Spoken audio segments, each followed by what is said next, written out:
पोलिसात सैफ अली खान आणि करीना कपूरचा जबाब नोंदवण्याची शक्यता। सैफची प्रकृती पाहून पोलीस त्या संदर्भात निर्णय घेणार असल्याची माहिती।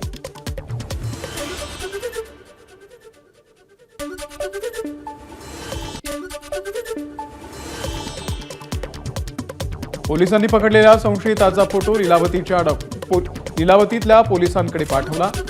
करीना कपूर आणि केअरटेकरला संशयिताचा फोटो दाखवून ओळख पटवली जाणार। सैफ अली खान हल्ला प्रकरणामध्ये आता ताब्यात घेतलेला संशयित हल्लेखोर नाही, डीसीपी दीक्षित गेडाम यांची माहिती। 2-3 दिवसांपूर्वी शाहरुखच्या मन्नत बंगल्यामध्ये अज्ञात इसमाचा घुसण्याचा प्रयत्न, सुरक्षा जाळी असल्यानं घुसखोरी टळली। सैफ अली खानवरती हल्ला करणारा आणि शाहरुखच्या घरामध्ये घुसण्याचा प्रयत्न करणारा एकच असल्याचा पोलिसांना संशय। पोलिसांकडून तपास सुरू। सैफच्या पाठीमधून डॉक्टरांनी काढलेला ब्लेडचा तुकडा पोलिसांनी पुरावा म्हणून घेतला ताब्यात। अधिक तपासासाठी पोलीस पथक सैफच्या घरी। सैफ अली खानवरती हल्ला करणारा अद्यापही मोकाट। पोलिसांची 20 पथकं तैनात असूनही अद्याप आरोपीला शोधण्यात अपयश।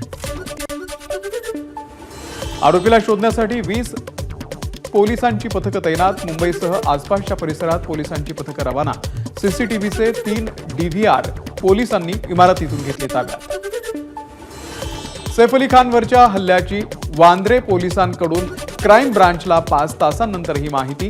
या संपूर्ण प्रकरणात वांद्रे पोलीस संपूर्ण माहिती क्राईम ब्रांचला देत नसल्याचा दावा। एबीपी माझा, उघडा डोळे बघा नीट।